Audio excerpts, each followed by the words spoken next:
Pernah nggak sih kepikiran gimana kalau semua guncangan, semua ketidakpastian dalam hidup itu justru bukan buat ngehancurin kita, tapi malah bisa bikin kita jadi jauh lebih kuat. Nah ini dia ide yang luar biasa di balik konsep anti-fragile dari Nassim Nicholas Taleb. Dalam beberapa menit ke depan, kita bakal kupas tuntas gimana caranya memanfaatkan kekacauan untuk keuntungan kita sendiri. Assalamualaikum, selamat datang di Literasi Ngopi. Tempat kita ngopi santai sambil nambah wawasan. Yuk kita mulai obrolan hari ini. Kutipan dari zaman Yunani kuno ini rasanya kok relevan banget ya sama zaman sekarang. Coba deh kita renungkan sejenak. Karir kita, rencana keuangan, bahkan kesehatan. Sering banget kan, semua itu rasanya kayak rumah kartu. Kena senggol dikit aja, ambruk semuanya. Itulah yang namanya rapuh. Dan ini alasan kenapa kita perlu mencari sesuatu yang lebih dari sekedar bertahan hidup. Oke, coba jawab pertanyaan ini deh. Apa sih lawan katanya rapuh? Kebanyakan dari kita mungkin langsung kepikiran kuat atau tangguh, kokoh ya kan? Wajar sih, tapi gimana kalau saya bilang jawaban itu sebetulnya kurang tepat? Konsep aslinya ternyata jauh lebih dalam dan ya lebih menarik dari itu. Yuk, kita mulai dengan ngebongkar satu kesalahpahaman yang paling umum. Soalnya, untuk benar-benar ngerti apa itu anti-fragile, kita harus paham dulu apa yang bukan lawan kata dari rapuh. Ini fondasinya, jadi penting banget. Ya, ini dia pemikiran yang umum. Kalau gelas kaca itu rapuh, berarti kebalikannya ya balok baja gitu kan. Tapi coba pikirin lagi deh, kalau kamu pukul atau guncang balok baja, dia emang nggak pecah. Tapi apakah dia jadi lebih baik? Nggak juga kan, dia cuma diem aja, tetap sama. Nah, ini inti argumennya Taleb. Kuat atau tangguh itu cuma nahan guncangan, bukan dapat untung dari guncangan itu. Nah, di sini perbedaannya kelihatan jelas banget. Sesuatu yang kuat atau tangguh, bayangin aja kayak batu karang di pinggir pantai. Dihantam ombak terus-terusan, ya dia tetap jadi batu karang. Dia cuma bertahan. Tapi sistem yang anti-fragile itu beda. Dia justru makan energi dari ombak itu buat tumbuh. Tekanan malah bikin dia berevolusi. Jadi, ini bukan soal survival, tapi soal thriving alias berkembang pesat. Oke, jadi ini dia definisi intinya. Anti-fragile itu adalah sifat sebuah sistem yang gak cuma tahan banting sama kekacauan, tapi justru butuh kekacauan itu untuk jadi lebih baik. Coba deh pikirin evolusi makhluk hidup, atau bahkan sistem ekonomi pasar bebas. Keduanya bisa jadi sekuat dan seefisien sekarang, ya justru karena ada stres, ada kompetisi, ada hal-hal acak yang terus-terusan terjadi. Biar lebih kebayang, Taleb ngasih kita 3 metafora yang keren banget. Pertama, rapuh. Itu seperti pedang Damokles yang ngegantung di atas kepala kita, cuma ditahan sehelai rambut kuda. Sekali goyang, putus, tamat riwayat. Kedua, kuat. Ini kayak burung phoenix. Dia memang bisa bangkit dari abu setelah terbakar, tapi ya dia cuma balik lagi jadi burung yang sama. Gak ada kemajuan. Nah, yang terakhir, anti-fragile. Ini nih yang paling seru, Hydra dari mitologi Yunani. Kalau kamu potong satu kepalanya, malah tumbuh 2 kepala baru. Makin diserang, dia malah jadi makin perkasa. Serangan itu justru jadi makanannya.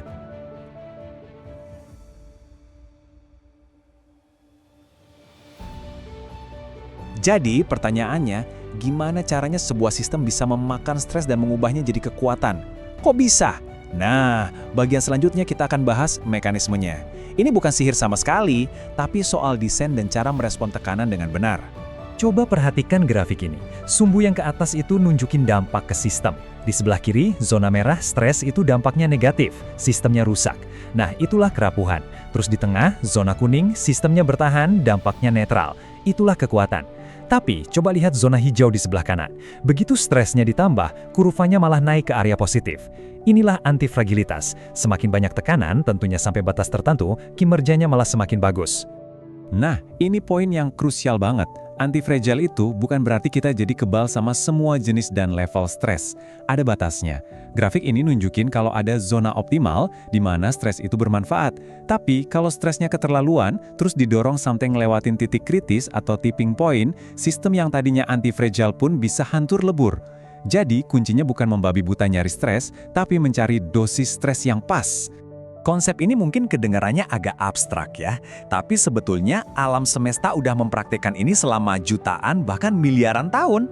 Sekarang, kita akan lihat contoh nyata antifragilitas di dunia biologi lewat sebuah prinsip yang namanya hormesis. Hormesis ini bisa dibilang adalah dasar ilmiah di balik antifragilitas dalam biologi. Pernah dengar pepatah, apa yang tidak membunuhmu akan membuatmu lebih kuat? Nah, itulah hormesis dalam satu kalimat. Idenya adalah, sedikit paparan terhadap sesuatu yang berbahaya atau stresor, itu justru kayak alarm buat tubuh kita. Alarm itu bikin tubuh kita langsung ngebangun pertahanan yang jauh lebih kuat dari sebelumnya. Dan kita semua ngalamin ini loh. Otot kita itu nggak jadi besar pas kita lagi tidur nyenyak, tapi justru pas kita rusak sedikit dengan latihan beban. Vaksin itu kan intinya ngenalin versi lemah dari virus buat ngelatih sistem imun kita. Tulang kita jadi lebih padat karena ada tekanan dari lari atau lompat.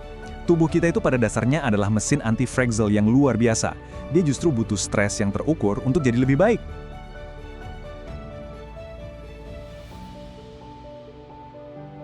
Oke, teorinya menarik banget. Tapi gimana cara kita nerapin ini di kehidupan nyata? Misalnya buat ngatur keuangan atau ngebangun karir? Nah, Taleb nawarin sebuah kerangka kerja yang sangat praktis. Namanya strategi barbel. Coba bayangin barbel buat angkat beban. Semua bebannya ada di ujung kiri dan kanan. Sementara bagian tengahnya kosong melompong. Nah, strateginya adalah meniru bentuk ini dalam setiap keputusan kita. Taruh sebagian besar sumber daya kita di pilihan yang super aman dan sebagian kecil di pilihan yang super beresiko. Lalu, hindari total pilihan-pilihan nanggung atau resiko menengah yang ada di tengah. Kenapa? Karena resiko di tengah itu sering nggak kelihatan, susah diukur, dan jadi yang paling bahaya pas krisis datang. Jadi, di satu ujung barbel, kita taruh mayoritas aset kita, katakanlah 90%. Taruh di instrumen yang sangat aman, bahkan mungkin membosankan. Misalnya uang tunai, emas, atau obligasi pemerintah. Ini adalah fondasi kita.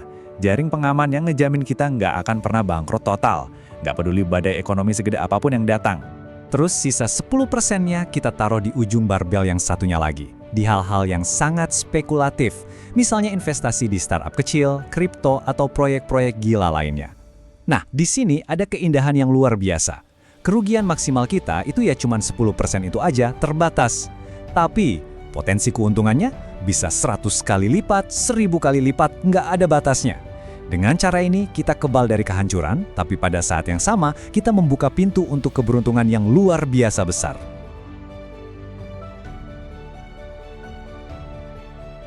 Tapi, anti-fragile itu bukan cuma soal strategi investasi. Ini jauh lebih luas dari itu.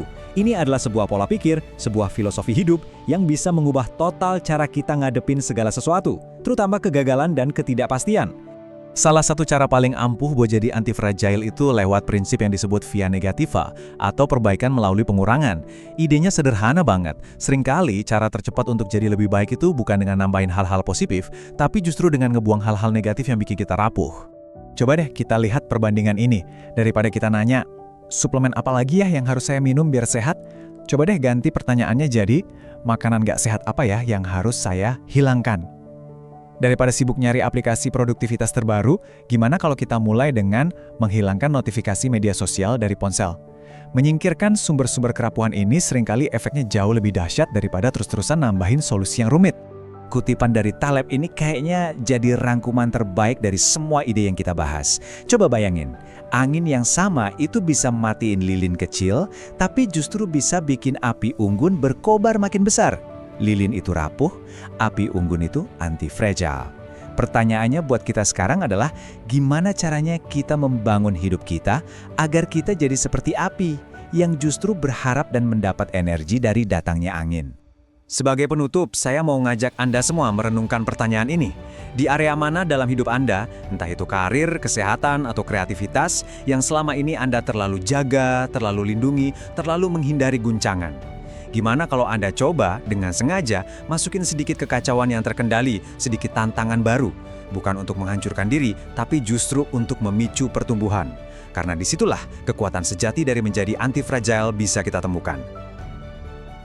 Terima kasih sudah menyimak.